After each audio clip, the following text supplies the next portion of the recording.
Shri Venkateswara gold తాకట్టులో ఉన్న మీ బంగారాన్ని విడిపించి కొనబడును.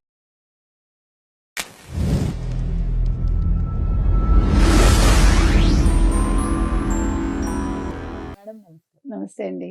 మేడం రోజా గారు మళ్ళీ రీ-ఎంట్రీ ఇస్తున్నట్లు తెలుస్తోంది సినిమాల్లో. ఎందుకంటే 'ఖుష్బు' గారు ఒక వీడియో పోస్ట్ చేయటం జరిగింది. దాంట్లో ఆవిడ క్యారెక్టర్‌కి సంబంధించిన ఫోటోస్ కానివ్వండి అవి వైరల్ అవుతున్నాయి. మీ అభిప్రాయం ఏంటి దీనిపైన? నా అభిప్రాయం ఏముంటుందండి, హ్మ్. ఆవిడ రాజకీయాలకు గుడ్ బై చెప్తున్నారా అని ప్రజలు అడుగుతున్నారు. ఓకే. మీకు నాకేముంటాయి అభిప్రాయాలు? ఆవిడ ఇష్టం ఆవిడ చేసుకొనివ్వండి. కానీ రాజకీయాల పరిస్థితి ఏంటి? అంటే వైసీపీకి గుడ్ బై చెప్తున్నారా? ఈ మధ్య కాలంలో ఎక్కడ కనిపియలా. హ్మ్. శ్యామల కూడా మొన్న మాట్లాడింది గానీ ఈవిడ మాట్లాడలేదు. ఎక్కడ కనిపించట్లేదు. మొన్ననే అనుకున్నాం కూడా మొన్న ఏమైపోయారు రోజా అని. ఓకే. సో ఏమీ అయిపోలేదు. మళ్ళా చెన్నైలో తేలారని తెలుస్తోంది. డిడి బాలచంద్రన్ అనే ఆయన దర్శకత్వం వహిస్తున్న 'లెనిన్ పాండ్యన్' అనే సినిమాలో ఈవిడ ఒక డీ గ్లామర్ పాత్రే కాకుండా కొంచెం వయసు అయిపోయిన పాత్ర. సంతాన్ అంట ఆవిడ పేరు అందులో. హ్మ్. ఈ సినిమాలో మీకు ఇళయరాజా గారి తమ్ముడు గంగయ్య అమరన్ కూడా నటిస్తున్నారు. శివాజీ గణేషన్ మనవడు దర్శన్ గణేషన్ కూడా హీరోగా ఎంట్రీ ఇస్తున్నట్టు. ఓకే. అది మెయిన్. అయితే 'ఖుష్బు' మీరన్నట్టుగా మళ్ళా వెల్కమ్ బ్యాక్ డియర్ అంటూ ఆవిడేదో పెట్టడం.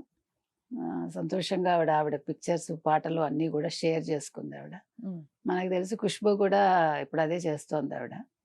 ఆ మధ్యన మీకు గుర్తుందా, రోజా గురించి కమెంట్స్ వచ్చినప్పుడు రాధిక కావచ్చు, కొంత ఇద్దరు ముగ్గురు హీరోయిన్స్ ఆవిడకి సపోర్ట్ చేశారు. అవును. మీనా, మరి అందులో 'ఖుష్బు' ఉన్నారా నాకు ఉన్నారు. గుర్తులేదు. 'ఖుష్బు' కూడా ఉన్నట్టున్నారు. అంటే irrespective of parties they supported అది అనేది. ఒకప్పుడు రాధిక గారు డిఎంకే, 'ఖుష్బు' ఇప్పుడు బీజేపీ, మీనా ఏది కాదనుకోండి. కానీ ఈవిడకి సపోర్ట్ చేశారు అది అనేది. అంటే వాళ్ళు సపోర్ట్ చేయడం తప్పని నేను చెప్పను గానీ, అలా అందరికీ చేయాలి అన్ని సందర్భాల్లో అది నేనంటా. హ్మ్. మనం జూనియర్ ఎన్టీఆర్‌కి అదే కదా చెప్పాము. ఇప్పుడు చాలా లేట్‌గా వీళ్ళు ముఖ్యమంత్రి అయ్యాక ఆయన స్పందించాడు. అవును. అంతకుముందు అసెంబ్లీలో జరిగిన దానికి మాట్లాడలేదు కదా! ఇప్పుడు నీ స్నేహితుడెవరు నీ గురించి చెప్తానంటారు మామూలుగా. అంటే నీ స్నేహితుడిని బట్టి నిన్ను అంచనా వేస్తారు. హ్మ్. మరి కొడాలి నాని లాంటి వాడు నీకు స్నేహితుడు అనుకుంటే, మరి జూనియర్ ఎన్టీఆర్‌కి అది ప్లస్ అయితుందా? మైనస్ అయితుందా? నేనేదది. వాళ్ళ మాటని మీరు మార్చాలి ఒక స్నేహితుడిగా. వాళ్ళ పంథాలోకి మీరెళ్ళకూడదు. నేనది ఒక కొడాలి నానని కాదు, ఎవరమైనా అంతే. హ్మ్. ఒకవేళ వాళ్ళకి చాలా నెగెటివ్ ఉంది అనుకున్నప్పుడు మనం దూరంగా ఉండాలి. సపోర్ట్ చేయకూడదు. అంటే మామూలు వాళ్ళు సపోర్ట్ చేయటం వేరు, ఒక సెలబ్రిటీ సపోర్ట్ చేయటం వేరు. ముఖ్యంగా ఒక కుటుంబానికి సంబంధించిన వ్యక్తి చేయటం వేరు. హ్మ్. అక్కడ అది. అలాగే రోజా కూడా. ఇప్పుడు రోజా సినిమాల్లోకి ఎంట్రీ ఇచ్చారు అనుకోకుండా, సరే ఆవిడ హిట్ అయ్యారు. అంతవరకు బావుంది. తెలుగుదేశంలో ఉన్నప్పుడు కూడా ఆవిడ బావుంది. తెలుగుదేశం నుంచి ఎప్పుడైతే పార్టీ మారారో, అంటే రాజశేఖర రెడ్డి హయాంలో జాయిన్ అవ్వాలనుకున్నారు. ఆయనకి అలా అవ్వడం, అకాల మరణం ఆయన చెందడం. దాంతోటి ఆవిడ తర్వాత మళ్ళా జగన్మోహన్ రెడ్డి దగ్గరికి ఆయన పార్టీలోకి రావడం జరిగింది. జరిగాక రాను రాను రాజగుర్రం గాడిదైతుందని అట్లాగే అయింది వీళ్ళ చందం అంతా కూడా.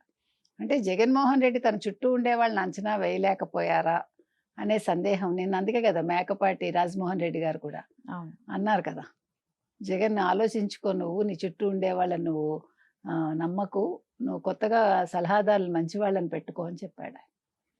అంటే చూసారు, మనం చెప్పిందే వాళ్ళ పార్టీకి సంబంధించిన ఒక సీనియర్ నేత, ఒక మంచి నేత చెప్పారు. మనం అదే చెప్పాం. ప్రతిరోజు అదే చెప్తున్నాం. జగన్మోహన్ రెడ్డి కొంచెం నేల మీదకి రా చూసుకో అని.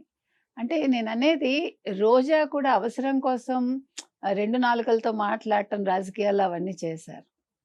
చాలా అసహ్యంగా గెస్చర్స్ ఇచ్చి ఒక మహిళనని, అనిత లాంటి వాళ్ళని, అది తప్పు కదండీ!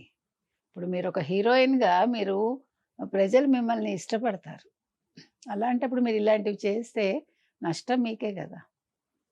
సో, ఇప్పుడు ఇంకొకటి గూడా, 2 పడవల మీద కాళ్ళు పడ్డం కంటే, మీరు మరి పవన్ కళ్యాణ్ అన్నారు కదా, నువ్వు సినిమాలు చేసుకుంటున్నావు, నువ్వు రాజకీయాలు పట్టించుకోవట్లేదు. ఈ మధ్యనే గదా ఆవిడ మాట్లాడింది. మరి మీరు అదే చేయబోతున్నారా? మనం ఒకళ్ళకి ఏదైనా ఒక సలహా ఇచ్చినప్పుడు, మనం ఆ సలహా పాటించి చూపిచ్చాలి. ఇవాళ రోజాకి చెప్పేదేంటంటే, మీరు కూడా ఆలోచించుకోండి. మీరు ఎదురు వాళ్ళని అన్నది మళ్ళా, ఆ మాట మీకు తిప్పి కొట్టకూడదెవరు. హ్మ్. అందుకని ఆలోచించుకుని అడుగేస్తే బావుంటుంది. Right madam. Thank you. Thank you.